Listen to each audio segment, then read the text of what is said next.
Hello, everyone. Welcome back to the Pursuit Podcast. I'm your host, Grayson Garvin, and this is episode 3, where we're going to talk about the third core tenet of the Pursuit Podcast, which is we are better together and that community matters. And in doing so, we're going to spend some time discussing my business, Aero Alliance. Hope you're able to take something from the conversation today. So without further ado, let's get to it. Welcome to episode 3 of the Pursuit Podcast. I'm your host, Grayson Garvin. You know, life can be hard. And if we're really honest with ourselves in good times or in bad, we're better versions of ourselves when we're in community with one another. We've really been created for it and designed to be in relationships. I heard a friend say one time, we often know where we want to go, but sometimes we need help to get there. So that brings us to the core tenet number 3 of the Pursuit Podcast, which is we're better together. It's the concept of community or iron sharpening iron. And what does that concept or what does that community do for us? It helps pick us up when we're down. It helps keep our eye on the prize. It helps us with accountability. It helps us to have somebody to confide in, somebody to learn from, and in some cases, a mentor. If you're pushing back, many listeners here might have accomplished a lot on their own.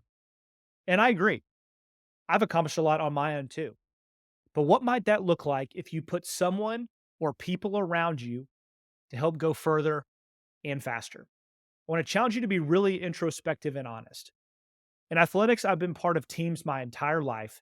And the beauty of athletic teams is that you're literally able to accomplish nothing alone and everything together. And great teams are rare. It's important to have people around you that can speak truth into your life. But to have a team rowing together towards a common goal is very, very challenging.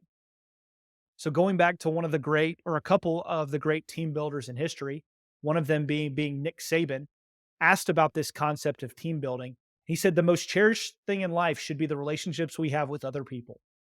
The most cherished things in life should be the relationships we have with other people.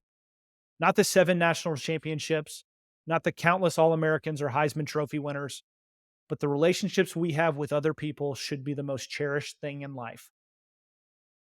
So I think about it, what that looks like in my life. Again, I've been a part of teams my entire life. One of the best teams I've been a part of is that 2011 Vanderbilt team. That was the first team in school history to go to Omaha. We had those core tenets about us. We were really close. We had each other's back. We believed that the common goal was bigger than any one of us individually. And ultimately, we were able to take our school and our team to a place that they had never been before. And what that has happened, or what that has allowed for since then, has even more trips to Omaha, national championships, and the winningest program over the last 2 decades in the SEC. It's bigger than any one of us individually. I mentioned him in episode 1, but Kirby Smart as well, another great team builder. He has an acronym, actually, TEAM, which spells team, but it stands for Together Everyone Achieves More. Together, everyone achieves more. It's pretty self-explanatory right there. So it's not only for winning, but teams are there again when things get tough. I think about a time in my life when I struggled with stepping away from professional baseball, which we will get into in a different episode. But stepping away from baseball was very challenging for me. I had to, in some ways, deconstruct my identity. Again, the concept of what I did versus who I was. Well, I had a team of people around me that helped me really push forward. And what I want to do now today is I'm very passionate about stepping alongside other college and former professional athletes that are also dealing with some of the same issues. I want to help essentially pay it forward and help them glean purpose through my experience to help them better understand, again, what their transferable skills are and what is their fulfillment going to look like after athletics. So now stepping into what I do today as being a founder of a multifamily office, how does that have anything to do with the concept of being better together? Well, I want to talk a little bit about how I found myself in finance. Because how does a former professional athlete come to found a multifamily office? It's actually a great question. So my dad's been in finance my entire life. And I was blessed to be around positive, healthy financial acumen my entire life. And as I stepped out of baseball, the community at Vanderbilt, I did networking, and I was encouraged to step into a financial situation or a financial role where I could learn. I did find a firm where I could learn, and I very quickly rose through the ranks, both in knowledge and responsibility. But as I did that, I really began to observe and witness a few gaps, glaring gaps in the industry as well as the service model at my former firm. And through those voids in the industry, I went on to start my own firm, although there was still fear in getting there. I had fear in going out on my own, which is again what I sat in the tension of. But as I prayed, wrestled, and continued to process through, the void that I felt in the industry was significant enough that I co founded Arrow Alliance, where we again distinguish ourselves by providing personal CFO services through a multifamily office model. It's a massive privilege and responsibility that clients would allow us in their lives in this manner. Personal finance is very personal and it's very emotional. And we feel, again, unbelievably privileged to be led into those conversations and those environments. Now, I exist in my current role for two reasons. I want to solve complex problems financially for clients, and I want to build deep relationships. That's it. It sounds very simple. It's not, but boiled down, I want to solve complex problems and I want to build deep relationships. One is essentially the conduit to the other. We have to be so excellent, so elite at our financial expertise, counsel, and execution to even have the opportunity to build that deep relationship. These don't simply exist by happenstance. The financial execution allows us to build the relational trust and equity necessary for the chance to build that deep relationship. It's the greatest privilege that we have as advisors and business owners. So really the firm Arrow Alliance, which is the name of my firm, was founded on this principle of being better together. How more can be achieved in partnership collectively than on our own. Even our very name speaks to that intentionality.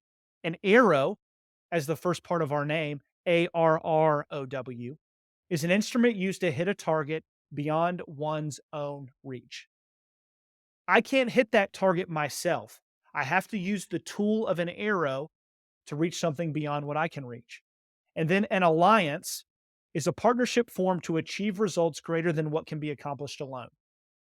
So both of these terms, arrow and alliance, speak to our belief that clients and our firm are better in partnership. Again, the complex problem solving from the finances is the conduit to the deep relationship. One is the conduit to the other.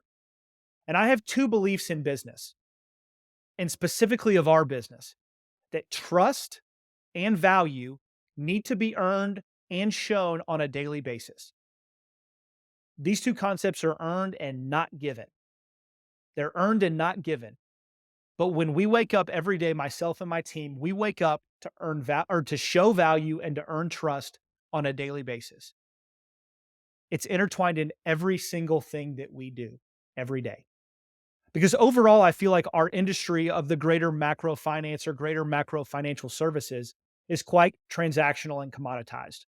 So with our firm being positioned as the CFO for wealthy families, we actually have the ability to touch and execute all aspects of their financial lives, not necessarily just the investments or just the financial planning.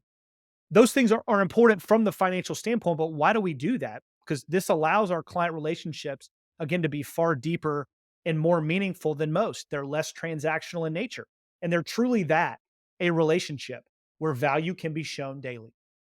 With that, clients feel more like good friends and family than any type of transactional client relationship.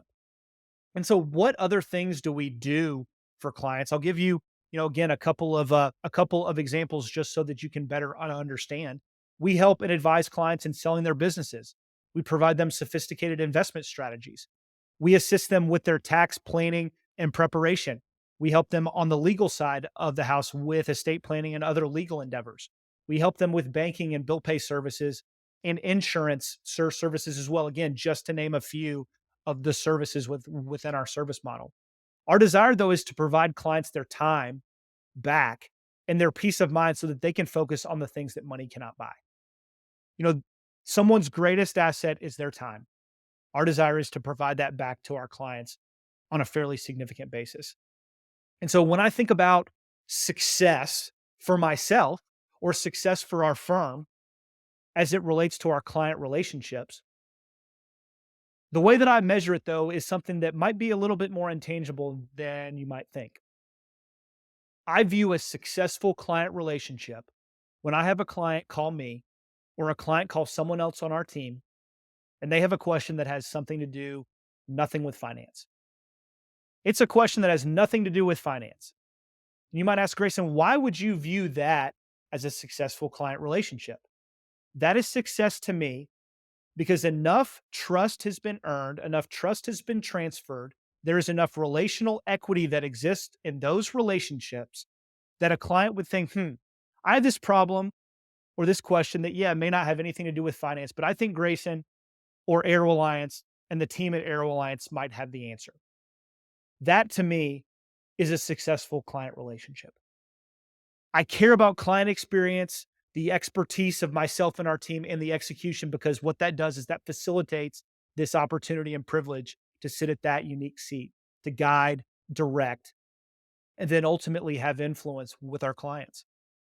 So too, and a couple things that, really resonate with me and really impact me in a deep way are when clients feel comfortable enough. Again, you talk about the transfer of trust or the relational equity to be emotional.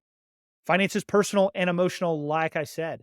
They share things like their goals, their dreams, their aspirations. We talk about their fears, their purpose, their identity. We talk about family legacy. These are deep, meaningful, important, impactful conversations.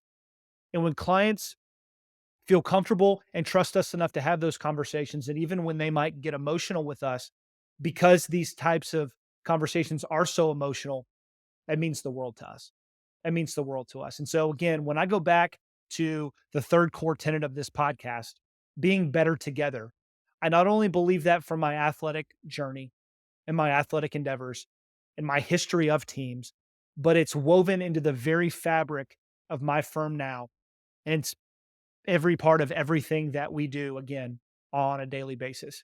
So, with this being, again, the core tenet of the pursuit, we're going to facilitate conversations that, you know, again, position this content as a true value add to you, the listener. We're committed to fostering a community for high achievers to share, learn, be vulnerable, and assist each other in their next great endeavor. So, thank you for joining me today. I'm your host, Grayson Garvin, and this is The Pursuit.